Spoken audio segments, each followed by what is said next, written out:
مرحبا. منصب الرئيس في الجزائر يختلف عن غيره من باقي الدول. فالرئيس عندنا تحيط به هالة من القدسية لدرجة الانفتيان به وتبرير كل قراراته حتى لو كانت كارثية، وقل من ينتقد أحد الرؤساء عامة. لكن اليوم سنرتب 6 رؤساء الجزائر من السيء إلى الأسوأ. نبدأ على بركة الله. السادس علي كافي. يكتفي فقط أن نقول أن هذا الرئيس لا أحد يعرفه من الجيل الحالي، ولا يتذكره الكثير من الجيل القديم، فقد كان مثالا حيا على الدنيا في كرسي الرئاسة. وبالنسبة لنا إنجازه الوحيد هو المذكرات التي تركها عن الثورة، والتي كانت مليئة بالتناقضات، فلم يفلح لا كرئيس ولا كمؤرخ. خامسا الشاذلي بن جديد.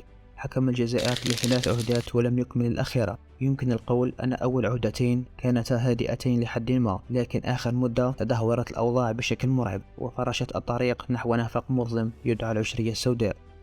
أحمد بن بلة جاء على ظهر دبابة معتقدا أن من دعموه سيحافظون عليه في منصبه، لكنه لم يكن سوى جسر لترسيخ حكم عسكري لا يزال قائم لحد اليوم.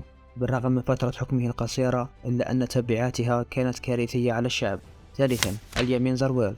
لا أحد ينكر أنه استلم زمام الأمور في فترة صعبة جدا، لكن هذا لا يشفع له الخطأ الفادح الذي وقع فيه وأوقع فيه البلاد في القاع أكثر مما كانت عليه، وذلك بإصداره قانون يرخص للشعب امتلاك السلاح. وبدأ جنون المجازر، فأصبح القاتل والمقتول سواسية. خامسا عبد العزيز بوتفليقة. لا أعتقد أننا سنتوقف كثيرا عند هذا الرئيس، فأغلبنا عايشنا فترة حكمه التي امتدت ل3 عهدات، أما الرابعة فكانت مهزلة. هذا الرئيس لا أحد ينكر حنكته السياسية وتلاعبه بالخطابات والموازاة بين محاولة تحسين معيشة المواطن والنهب والسرقة لإرضاء أتباعه وحلفائه. يعتبر الرئيس الوحيد الذي نجح في ترسيخ حكمه لدرجة أنه غاب عن عهدة كاملة وترشح للخامسة بكل وقاحة. هذا الرئيس هو مثال حي لتوزيع الثروات على النهب وعلى الشعب. المركز الأول وبكل جدارة محمد خروبة الملقب بهواري بومدين، يعتبر الأب الروحي لبوصبا. وإذا كان بن بلة هو من بدأ سلسلة الحكم بالحديد والنار، فإن بومدين هو من رسخها.